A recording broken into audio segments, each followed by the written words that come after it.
And hello. I'm sorry that we've been gone too Yes, long. I. I got Yeah. sick. I got sick Kraut very got sick. badly. I think I Yeah, had and COVID. I got very. Oh shit. At Are least it you was okay really though? bad. Well, I heard it was going around, Mm, and it was weird seeing people wear masks again. So it might have been I a cold, see. but I noticed ever since COVID that also when just flu season comes around, people just wear masks now. At least here. Yeah, I see. Yeah, in Mexico, I've not seen like people wear masks in like quite a while. It's pretty Well, much like bygone era kind of thing. people just moved on. It's interesting that you say Yeah. that because you know that in Japan they wear masks during flu season. Oh yeah, Yeah. culturally they do that. It's It's not mostly, culturally. It's it's also not culturally. It's absolutely not culturally. really. You know for how long they've been doing Huh. that? Since the Spanish For flu. how long? Since the Spanish flu. Oh shit. Because people Really? wore masks during Damn. the Spanish flu. Yes. The Spanish flu had such a big impact in Japan that they continued Huh. wearing masks after it whenever the flu season arrives. God damn. I thought it was something that people who were maybe shy and didn't want to be looked at the bus did sometimes, Nope. in public transportation. Okay. Nope. All Side right. effect of the Spanish flu.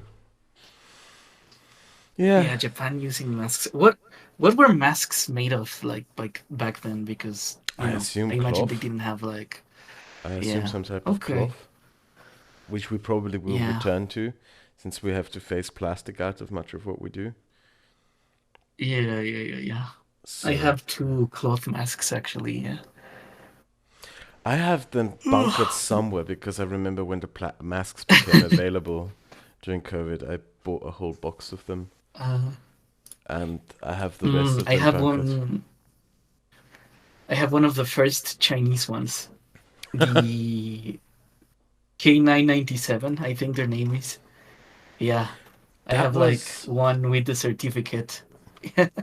that was something, by the way, where this was like a moment when a lot of European countries realized that they had to uncouple themselves substantially from the Chinese economy. Because Mm, when the need for masks arose and the EU decided to like collectively buy masks, right? The Chinese yeah. came in and played a divide and conquer game. They sort of, oh, we're going to send masks to the countries who are nicest to us, right? So basically, Norway last, Mm, Lithuania last, um, yeah, Portugal Sweden first. last, so you imagine. Yeah. Yeah. They Oh, played a really nasty game trying to rip European cohesion and organization apart. It was very revealing that there was a sort of Chinese interest and that the Chinese basically used COVID aid and anti-COVID measures in Europe and the coordination program with the Chinese in buying masks to sort of try to rip European cohesion apart to see how much damage they could do. That was very revealing to a lot of people. Yeah. mm, Yeah. yeah. I Speaking didn't of spend the which, pandemic in Europe, so you've seen that Chinese equipment has turned up in Ukraine. I've not actually. I think that the last thing I've seen in regards to the war was that Zelensky actually attended the inauguration of the Argentinian president. He was one of the few leaders, yeah, who went We there. love him. And do you want to know what Milei did? He sat him next to Yeah, Orban. he no, he Yeah, gave him a menorah, and I know. like, yeah, And he that was sat him it. next to Orban. He sat him next to Orban, Yeah, which was like, troll move. Also, yeah. they gave him two helicopters. The Argentinians. Mm, I don't know if they have much to give right now, considering the situation, but they gave the Ukrainians two helicopters, transport helicopters, and yeah. Well, yeah. yeah. Chinese stuff has turned up in the Ukrainian front lines in the war.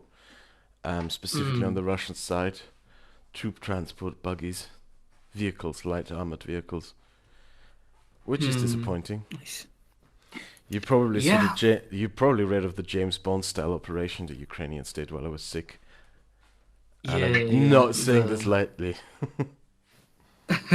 Yeah, I'll let you talk about it because, yeah, you're excited about that I'm operation. not excited. Well, it's more like for those in the audience who don't know, the Hmm. Trans-Siberian Railroad, there's only two rail lines.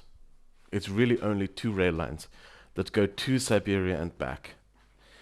And 2 weeks ago now, I think, while a train was in a tunnel, a fuel train, seven of the fuel transport rail cars blew up and ruined the tunnel.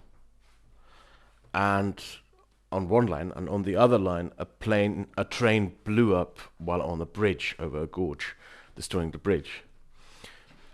And it's Hmm. assumed that the Ukrainian intelligence services basically did this to blow up, to ruin the Trans-Siberian rail line, to make sure that North Korean ammunitions and Chinese supplies can no longer go to Russia, to the core and to the front, which is Didn't savage. they take credit for it though? Like They took credit for it. recently.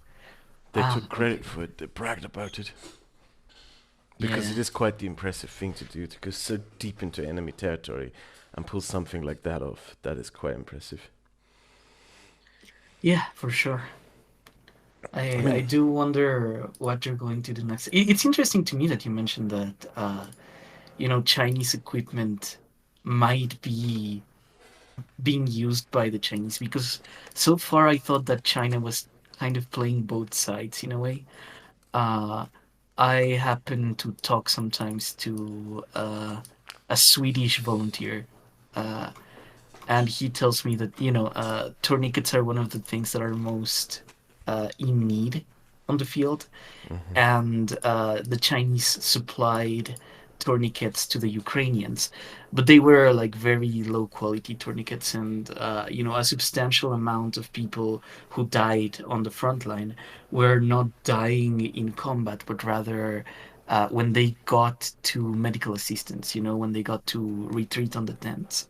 So I guess I was aware that China was, involved in the Ukrainian supply line, but actually getting involved in like the Russian supply line with armament, with ammunition, right? mhm. That's a whole other level of commitment.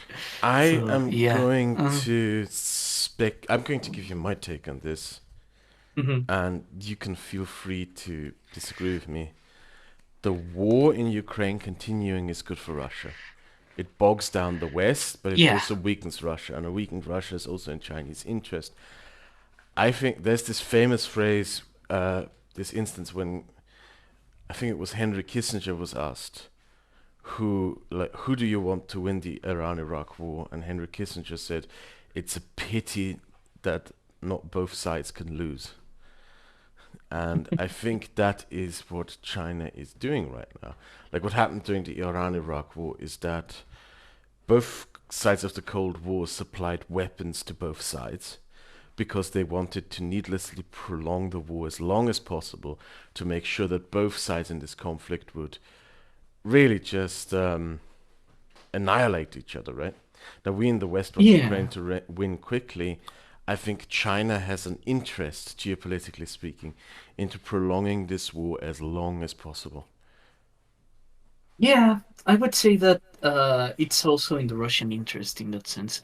Uh, the Russians know that there's this thing called democratic peace theory, which is a whole body of work that studies how democracies behave in war. And one thing that we kind of universally see is that A, it's very rare that democracies go to war against each other, Mm-hmm. and B, democracies kind of struggle to hold war for a very long time because soldiers are also citizens, right? And they vote in their own interests, their communities vote in their own interests. And yeah, that sort of thing happens where it's difficult for a democracy to sustain war the way an autocracy would. Um, and I think that Putin knows that. So, even if he's weakening Russia in like a very realistic sense, he's banking on Trump's reelection because he knows that if the West gets more disorganized than it is right now, that increases his chances of just winning in Ukraine due to the loss of interest, right? The disengagement of uh, the Ukrainian allies in their supply chains. And yeah, China is going to take advantage of that, but it's still a situation where their interests align, I guess, because Putin can still win the war. Mm. He just needs to like exhaust Europe and the United States and I the think the other long members term of NATO. thing is not as is Mhm. overrated. I think like the Mm, main problem the West has right now, what Europe specifically has, is they're still not fully committed to supporting Ukraine. As crazy as it sounds, with all the yeah, equipment sent, um, they're still not fully committed. They still haven't scaled up their industrial production of arms. Like South Korea has sent more artillery shells to Ukraine than the European Union has. yeah, And yeah. the There's South this Koreans are meme that, really hell bent on uh, this. Yeah, sorry, you, the yeah, meme. no, no. There's this meme that this is like a proxy war between North Korea and South Korea because they're providing like an enormous amount of supply to both like Russia and Ukraine, Maybe it just is. on different ends. Yeah, Maybe it is. yeah, Maybe it yeah. is. It's But also sort of a proxy war between Israel mhm. and Iran, because the Israelis, if you Yeah. remember, they killed IRGC guys who were sent to Crimea to train Russian soldiers in certain specific things, and the Israelis provided the intelligence to the Ukrainians to take them out. It's a Mhm. proxy war between the EU and Russia, between like all wars are fundamentally to some extent proxy wars, because to the extent that they have interests, outside interests that come Yeah, in. yeah, Yeah, yeah, yeah, yeah, for sure. yeah. And So that's like a realist observation. But yeah, it is, but it is also I to a would, degree true. yeah, yeah, yeah. I would say, yeah. Mm, if anyone who's listening is interested in contributing, I guess, because looking at war can make you feel very powerless. Um, as far as I understand, unless you want to donate to the military, which I would not necessarily encourage, the thing that people need in Ukraine the most right now is medicine and supply line. Tourniquets for people in the field. That's the most likely thing to keep people alive. And there are very wide European nets that are trying to provide those things over there. So yeah, that's something to check. Zelensky is at a point where he's trying to get like any resources he can get, and this winter is going to be worse than the last one. The last one was considerably warm, so the Ukrainians could make the most out of that. But this is like the cold winter. This is going to be one of those cold winters that Russia knows how to take advantage of. So yeah, that's something we really need to be mindful of. Send like warm clothes, send socks, and first aid kits. That's going to be the thing that is most needed in Ukraine at the moment. I would say that Russia is supposed to know, or that we expect Russia to know, because right now what we're seeing does not Mm. confirm to that. We're seeing Russian soldiers fighting in summer uniforms, freezing in summer uniforms, in the snow, and getting picked out because the sort of yellowish green can be seen from miles away in the snow. It looks like the Ukrainians Oh are better shit. prepared, but yeah, I think we like this is something that I'm working on making a little video about. 2024 is going to be the toughest year of this conflict, for the Ukrainians at least. Mm. The Russians could regain the Mm. Why? initiative, because the Russians could regain the initiative. Oh, I see. They've recruited enough men over the summer to launch an offensive. It's just a question of the Ukrainians can defend it. If, because the Ukrainians are now also in a relaxing phase because they sent so many men into the counteroffensive. Now they have to relax Mhm. again, you know, build up strength, recruit more soldiers, train these, get more, restock supplies. Mhm. And the Russians will be hell bent on disrupting that too much, as much as they can. Do you think they'll launch another offensive? Because the way I see it, they could also just securitize their positions.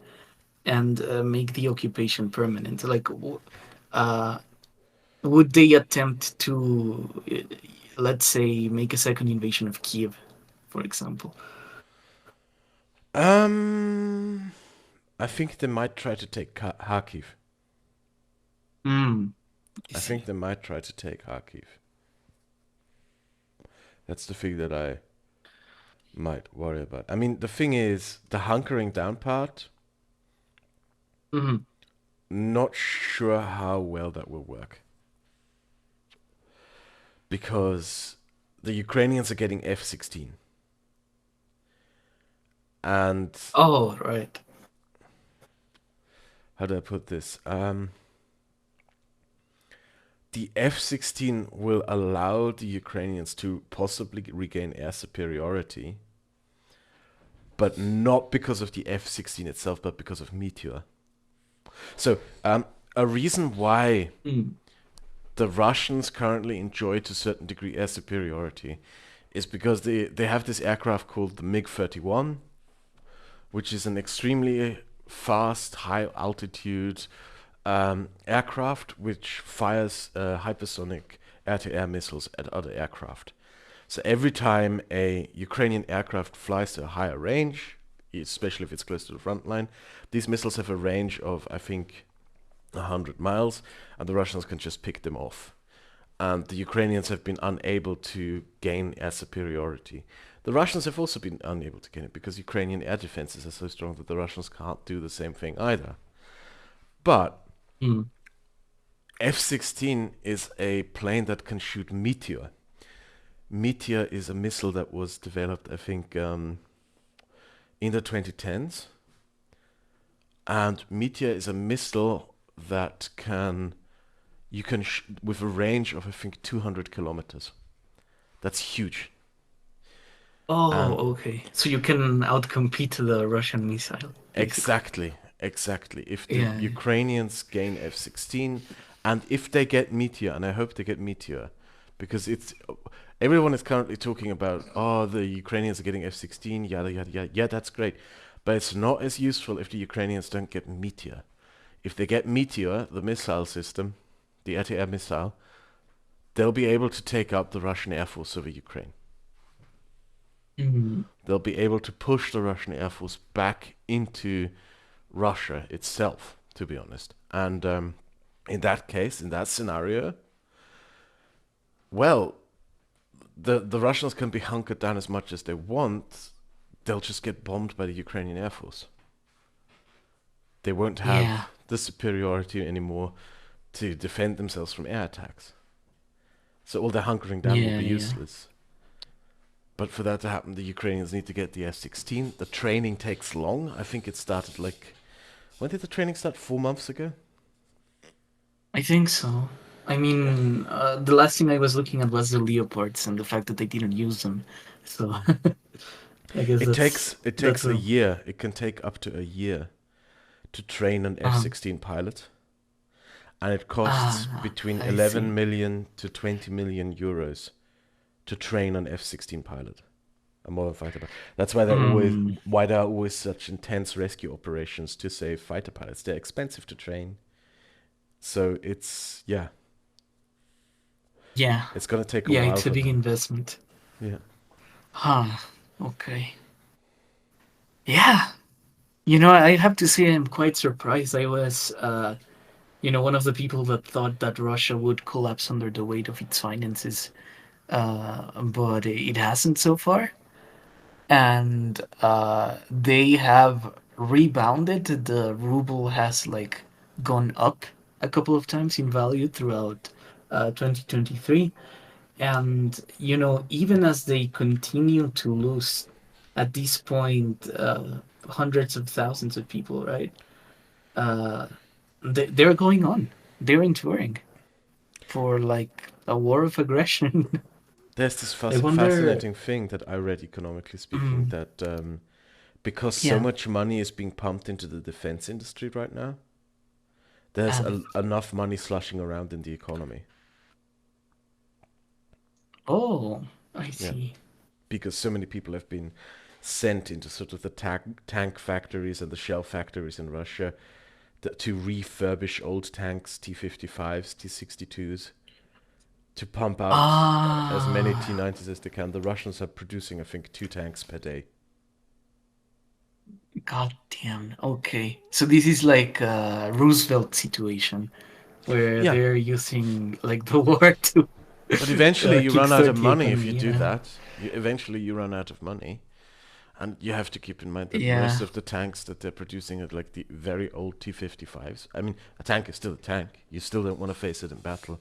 But a T-55 is Mhm. very vulnerable. It's easy to blow Yeah. up. And Yeah. Yeah. it takes a long time to train a tank crew.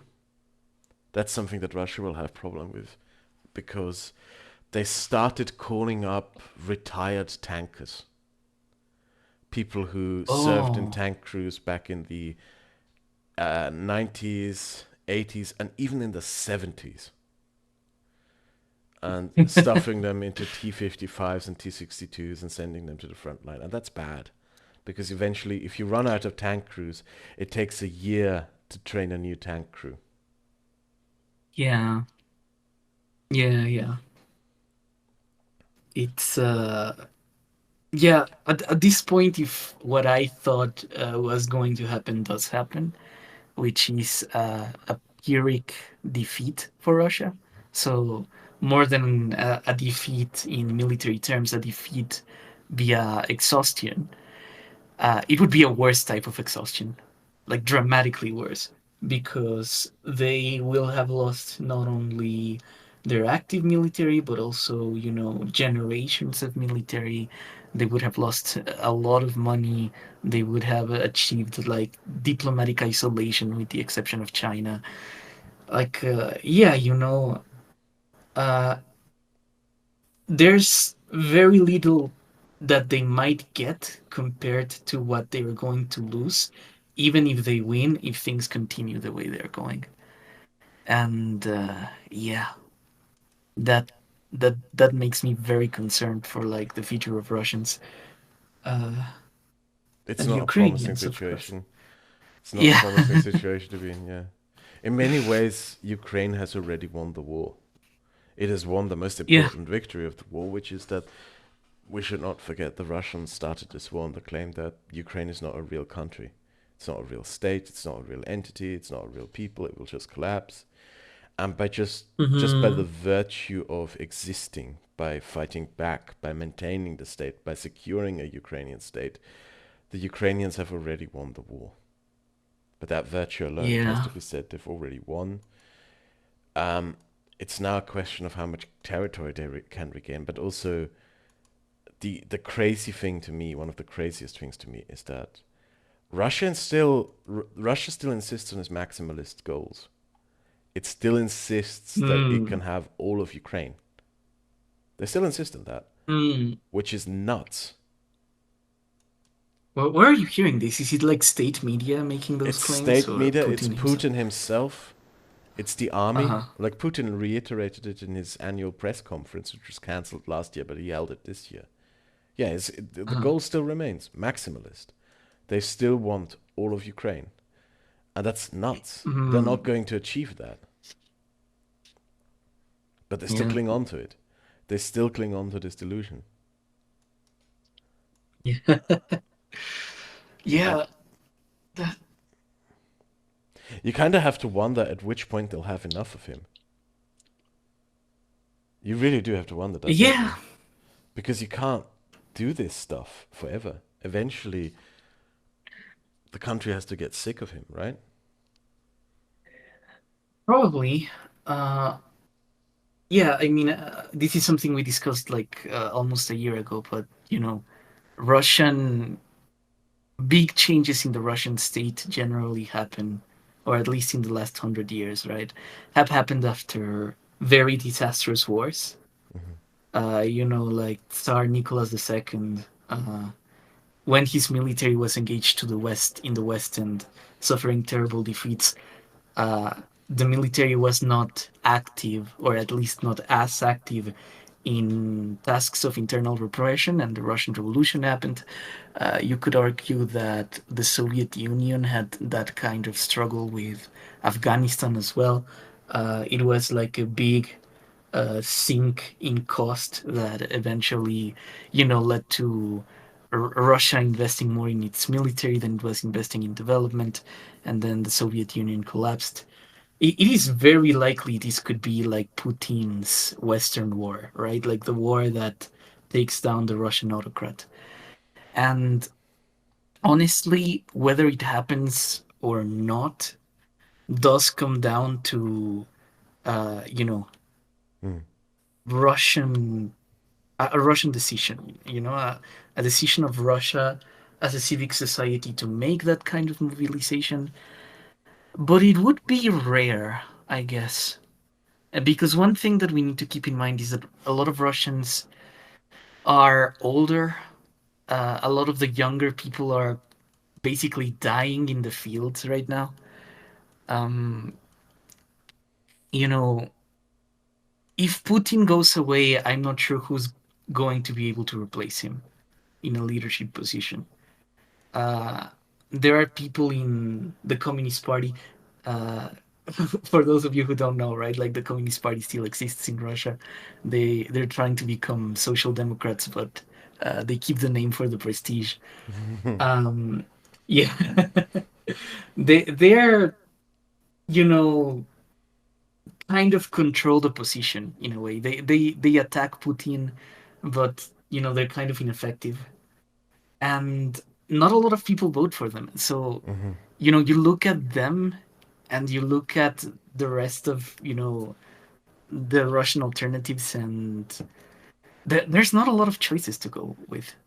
There's really not. So I, I, I, you I know. still believe Mhm, that mhm. if there is going to be an overthrow of the regime, I do Uh, not believe that the overthrow will come from the public. I think that if uh, this regime is overthrown, it will be an internal coup. It will be an oligarch. It will be a Siloviki, more likely a Siloviki, someone from within mhm. the internal mechanisms of the state. And I think that would be a very bad outcome because it means that, in essence, the Putin regime continues. Because you have to keep in mind, this is kind of crazy to say, but some Mhm. of Putin's closest friends, some of his closest allies, his ministers, etc., are even more crazy than him. I'm not Yeah. joking. Some of them is like Yeah, yeah. Patrushev hires a psychic to interpret the dreams of Madeleine Albright. I'm not joking. And bases foreign Yeah. policy decisions on the ramblings of that psychic. This grifter con woman. It's Yeah. insane. Some of the people in Putin's inner circle are more crazy than Putin. There's this guy who Yeah. runs the internal security apparatus. He believes that there's an American plot that the Yellowstone volcano is about to blow up, and that there's an American plot to relocate the entire U.S. population to Russia when that happens. It's crazy. Damn. I These people are see. nuts. Wait, I have Yeah. to blow my I nose. was Give me a moment. sure. Yeah. Sorry Yeah, for that. Putin kind of centers himself as like the moderate guy in his cadre. Like you know, that way And he when you can look at what continue surrounds being him, the he is. negotiator. Yeah. When you look at what Yeah. surrounds him, he is. He is the moderate guy. Like the people around Yeah, him are yeah, more yeah. crazy than him. And that's a nuts thing to Hmm. say, right? It's nuts that you have these nutcases all around him, but it's the decision that he Yeah. politically made. Hmm. Yeah, we need to see what happens. I would really like civic society to be the one that takes charge, because the current Russian political class is a class that, is likely going to perpetuate the same problems Russia has. If Russia continues to be like the state committed to this project of, uh, creating their neo imperial pan Slavism, we're just going to be kicking the can 20 years down the road, right? There's Yes. going to be another war, uh, and we shouldn't want that. I generally advocate for trying to find allies in Russia right now among Russian liberals, because I know that this emphasis of pursuing a Russian total defeat is good, but we need to think about, like, the day after the revolution, if that makes sense. And if Russia is just left to its means, it's probably going to default into the same structures again. And it's important that if there's going to be an alternative for Russia, they have like a model to pursue, a cost of exit that they can pay. And I think it's going to be really difficult for the European Union to provide that. But the attempt should be made because, the alternative is repeating this shit 30 years down the line. I'm not so And sure. yeah, I have to be honest really. with you. I'm not so sure. In terms of like, I mean, it would Hmm. be ideal. It would be ideal if there was an Yeah. actual Russian opposition that we could rally behind. But the most prominent Russian opposition right now are sort of far right nationalists Yes. Yeah. who actually want to drive the Yeah. war into a bigger extreme. Yeah. Yeah. There's also this guy Navalny, right? Uh, I don't like him he's either. not. He flirts far too I much don't with, like him. Yeah. yeah, he flirts far Yeah. too much with Russian The, nationalists. He's very, very, yeah. Sorry, you go ahead. yeah. There's also this thing that he runs on anti-corruption, and honestly, running on anti-corruption is like the basest of things that you can do, because nobody likes corruption in the state, right? No political party is going to run as, oh, we are the pro-corruption party. Yeah. And the moment that you get into government and you clean up the state, you do arrive to the question of, what's going to be your project? What are you going to do with the state? Even if you have like a clean machine, the question remains open of whether what you're going to do with it is worthwhile. And, you know, nobody knows what Navalny actually runs on aside anti-corruption. And that's probably going to be very bad. If he wanted to be an interim president and then allow for elections where people with actual ideologies and presets wanted to make their own proposals, that'd be okay. But an anti-corruption leadership is kind of a meaningless leadership, right? It's the the basic populist idea of we're taking down the elites, Yeah. and yeah, what then? Yeah, that's my big issue with Navalny. Yeah, I think it is more important to focus on rebuilding Ukraine. I read the recent ISW report. Uh-huh. Sorry, I still am coughing up and snorting up mucus like crazy. Wait, give me a moment. I just want to wipe my nose again one more time. Blow my nose one more. Yeah. I hate this. Okay. So the ISW report warned about what would happen if Ukraine loses the war Hmm. and if Russia occupies all of Ukraine.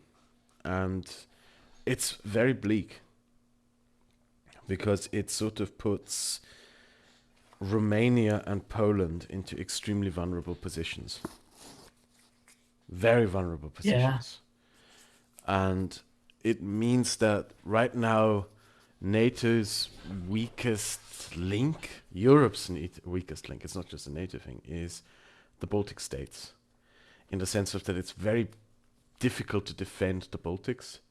It's largely flat lands with a few hills and swamps, and it's very small. The Russians could very easily roll through all of it if there wasn't much resistance. And that's why so many Lithuanians, Estonians, and Latvians are active in like militias, are active in military service, are part-time soldiers. And it's why Yeah.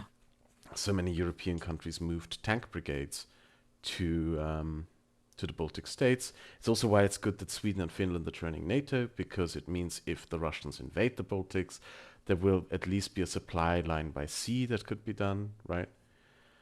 And Mm. the problem is if Russia occupies all of Ukraine,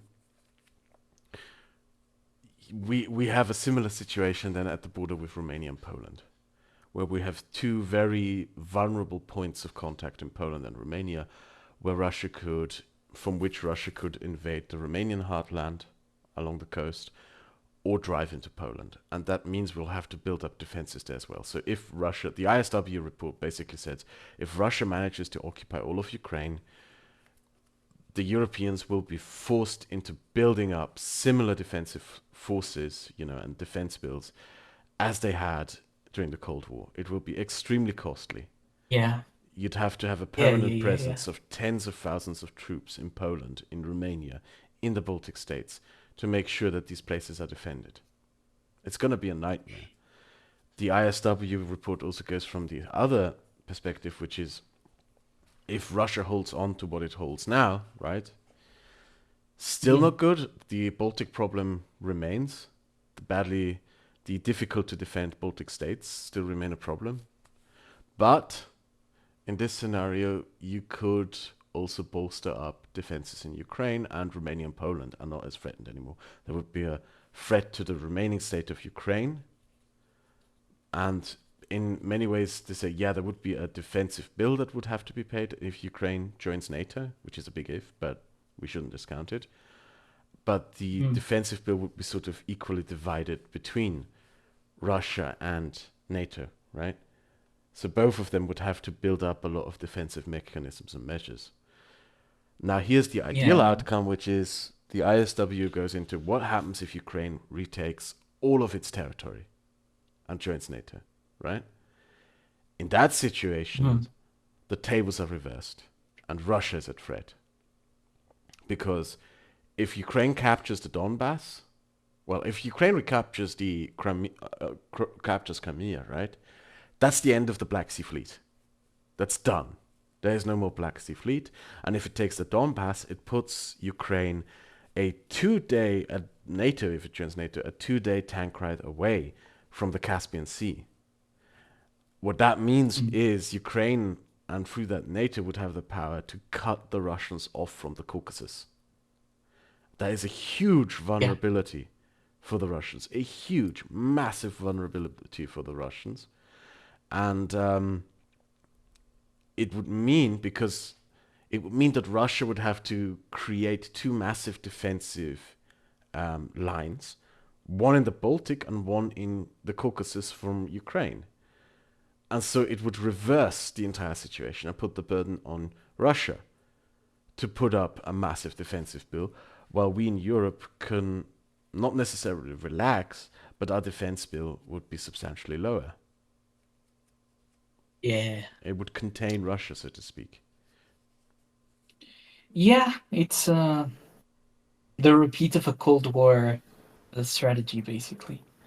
I guess it really does depend on whether Ukraine can actually perform the rollback and, you know, whether they want to engage in that sort of defensive position next. Um, they might ask the Americans to, host the most of that defense, precisely because their army is going to be very exhausted. At the moment, right? The Ukrainian army is probably one of the most experienced armies in Europe, and it's going to be a liability, regardless of who wins or who loses, to How do you have mean? that army in the opposite alliance. What? What? Oh yeah, yeah, it would be. Yeah. Yeah, yeah, yeah, yeah, yeah. Yeah. So at this point, NATO getting an alliance with Ukraine would be an incredible holster for NATO, uh, and it's going to be terrible for Russia. What I guess seems kind of stupid to me is that this decision just kind of permanently sedimented the fact that Russia is going to have a border with NATO. You know, a large border with NATO, because if they take over Ukraine, they border NATO. If they leave Ukraine and Ukraine joins NATO, they still have that border, and the Yeah. Finns have joined as well. So you know It that's made kind of like the clearest confrontation tell. almost it made Yeah. confrontation almost unavoidable. And the West Wing is, well, it's not the West Mhm. Wing, but it's something that I think has to be pointed out. It's their own fault. Yeah, yeah, yeah, yeah. They made that It was bet. yeah, They made this yeah. They soup for lost. themselves.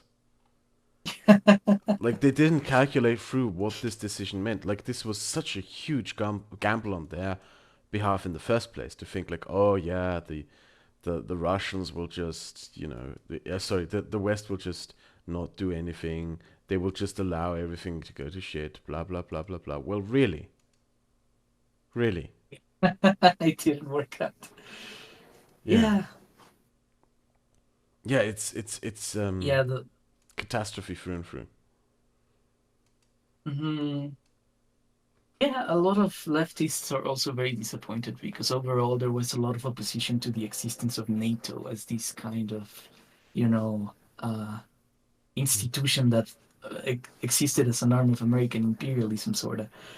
And, there are criticisms that you can levy at the organization in that regard. But this invasion basically justified, in the eyes of NATO members, the existence of NATO. Oh, that's something So, that I can give you here yeah, on yeah. this point.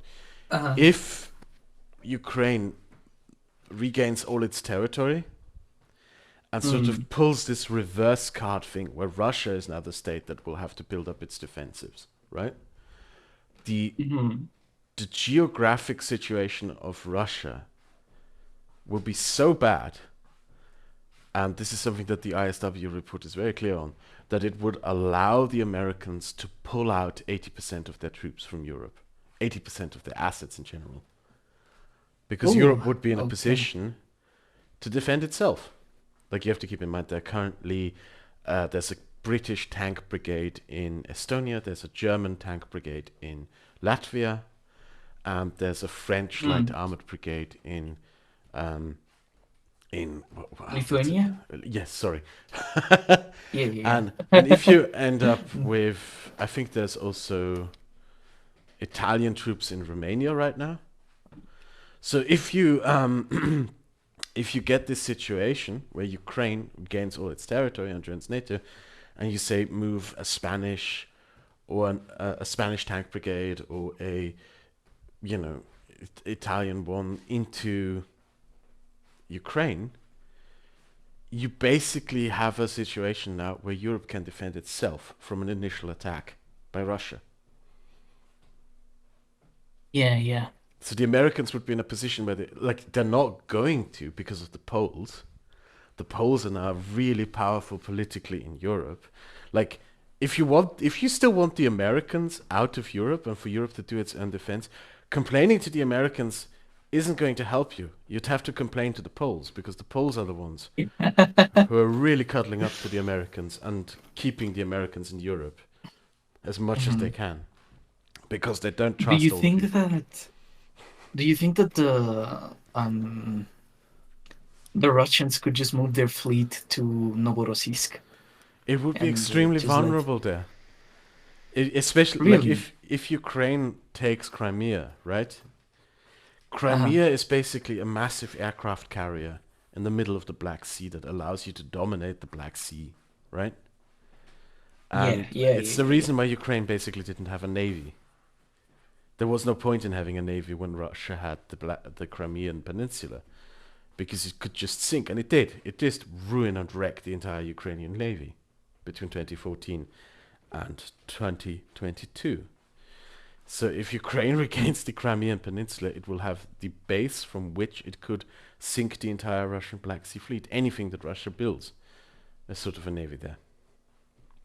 yeah. It's fascinating because the Baltic Oh, Sea is now a NATO lake, right?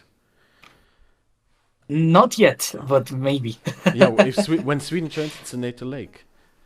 I would render Yeah, Kaliningrad yeah, useless, strategically speaking. And the yeah. same would happen in the Black Sea if Ukraine retakes Crimea. The Black Sea becomes a NATO lake. And, Yeah. yeah, I mean, we're still years away from this, probably. I think this year will continue ages. And the most deciding factor right now, ironically, is like the Russians have made this official. They're waiting for the US presidential election. Yeah, yeah, yeah, yeah. I think they're banking on Trump.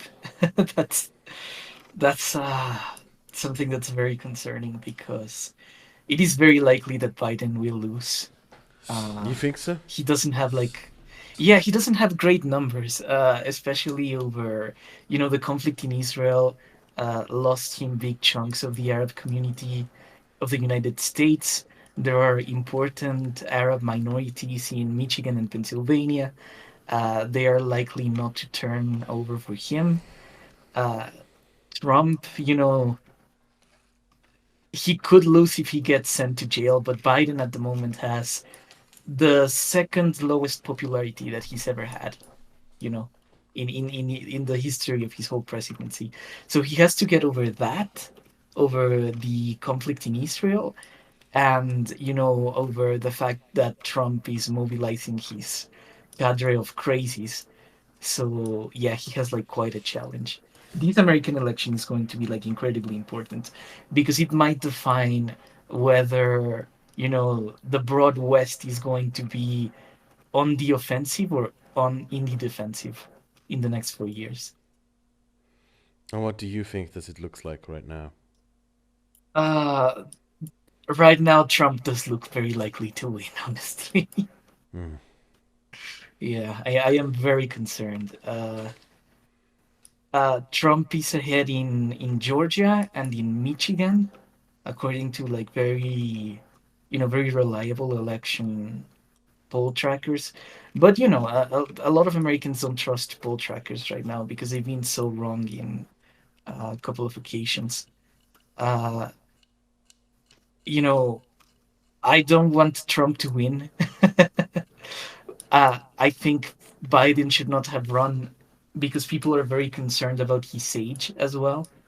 You know, he's about to reach the his early 80s, and he's going to be the oldest president to ever win an election if he gets reelected. Um, so yeah, it's a very delicate situation in terms of American support. And if we can't rely on the Americans for support, I think we need to suspend the Hungarians of the European Union. I was generally against that, Hmm. but at this point they're obstructing things to a point where you know it might be over for Ukraine, right? But it If shouldn't be over for we could, Europe. yeah, yeah, yeah, yeah, yeah. Yeah, I get that I'm, sentiment as I'm well, especially with how Orban recently behaved, the blocking of Ukrainian aid, the almost blocking of Ukrainian accession talks to the European Union. It's getting really. I'm really having. I had enough of that guy. I really had enough of him. yeah, yeah. It hurts to say, because I know that in Budapest, for example, in Hungary in general, the European Union is the only institution that kind of protects a lot of Hungarians from the worst that Orban could do, right? Because you have the European Court of Human Rights in there, you have, European LGBT associations that provide, resources to the LGBT people that are being very persecuted in Hungary right now. Um, but it's getting to a point where uh, you know the European response is being slower than it could be, precisely because of the Hungarian leadership. And by descent, Hungary is still a democracy. It still functions quasi democratically, and they're the kind of country that maybe, could get rid of Orban if it does come to the point of pressure and sanctions. When you have an autocrat, right, uh, there are not a lot of means for the population at large to respond to sanctions. That's something that works in a liberal democracy. In a liberal democracy, if you sanction someone, uh, then the democracy votes out the leader so that someone who can remove the sanctions comes in. In Russia, that's a lot more difficult. So I think that sanctioning Hungary, even if it's for like a second, a tap on the wrist, let's say, could be the thing that undoes Orban, because he relies on EU money basically. you Yeah. know, yeah, he runs a welfare state. That's pretty much his whole deal. And yeah, I would take the gambit of temporarily suspending Hungary, though ultimately I do think that Hungary should be I in the think the EU anyway. threat of suspension Uh-huh. would be enough to get Orban out. Yeah, Because according yeah, to yeah. polls, the overwhelming majority of the Ukrainian public want to remain in the EU. Hmm. Yeah, it does come down to Orban getting out. I I do I think so I, I too. I am. Yeah. Yeah, so here's the thing. If the United States elects Trump and Trump fumbles the effort, we really need to take Hungary seriously. We really need to uh, come to a solution to that, because otherwise it's going to be difficult to do anything. And yeah, I guess I encourage Americans to vote. And To vote Biden. Oh yeah, God. vote Biden. Yeah. Oh no, I'd say just generally vote, because elections that have high turnout generally go to the Democrats. At this point, that's kind of Well, like the thing that. if you're Yeah, American, yeah. there's far more to vote on than just this, because like abortion will be on the ballot Hmm. almost in a ton of states. So much more is being voted on Mm. right now. So Yeah, yeah, yeah, yeah. I should say that I just have a very bleak outlook for 2024. Very bleak. It's going to be There's a such a lot. rough year. Yeah, there's a lot in risk for a lot of Western countries. I'm I very have to say depressed. that Yeah. in I have to say that in Mexico we're kind of doing fine, honestly, which is weird because every country around us is on fire. We might elect the first woman to be president in North America, and the first Jewish person to lead a Latin American state. Uh, in 2024.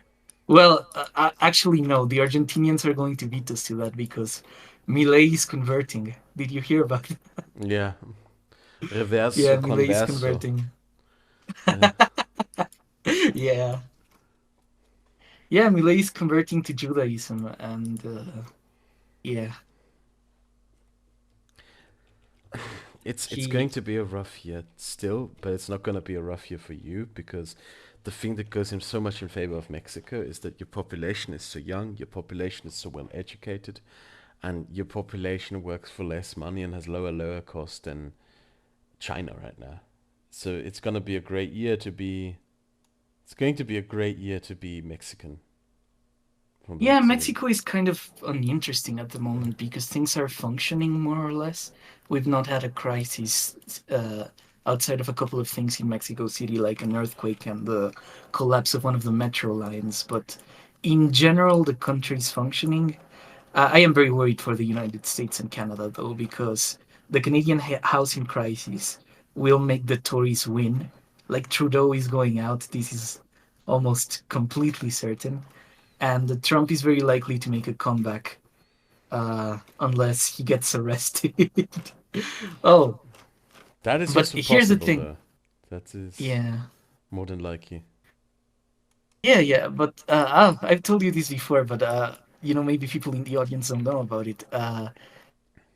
In the United States, if you're a felon, you can't vote, right? So if you're arrested under certain crimes, you are not able to vote in many states. But nothing forbids you from running for president. So depending on where Trump goes, we could have a situation where, he's in jail and he still is able President. to be the president from jail. And he pardons Yeah. himself. Keep in mind, it's technically possible to pardon yourself, which is also crazy. Yeah, yeah. yeah, it's super stupid because that's one of the things that I have a conflict with the British common law system. It relies on like custom and common sense. And in like a common sense society, you would say, oh, there's no way that people are going to elect someone in jail to to be president, to be the leader of the country. But like lo and behold, right? Here we are in a situation where that's a possibility. So yeah, yeah, fun times. There's a lot that's going to be on the table in 2024. I guess I'm just hopeful that people are very aware of the things. And at least as far as I know, civic society in Poland, in Germany, in Sweden, uh, they're very in pro of Ukraine. They're mobilizing in favor of Ukraine. Uh, Not so much. Uh, Like Germany is a big mhm. question mark. The Mm, We are seeing a resurgence of very anti-democratic forces all across Europe right now. We mm. should not underestimate them. I guess so, but the civic forces in society that are doing like charity and aid for the Ukrainians, the very effective activists in Europe, the human rights organizations, for example. I don't think they're going to leave Ukraine behind. What they might be is a bit overstretched because there are conflicts blowing up everywhere right now, and that could like maybe put a dent on their ability to respond. But I don't think we're forgetting Ukraine. I don't think we're ever going to like let Yeah. it be. And yeah, that's something that we should be hopeful for. Well, on that note, Yeah, have a good day, everyone. We might take a yeah, Christmas break, and bye bye. yeah. So, Merry Christmas and Happy New Year in advance.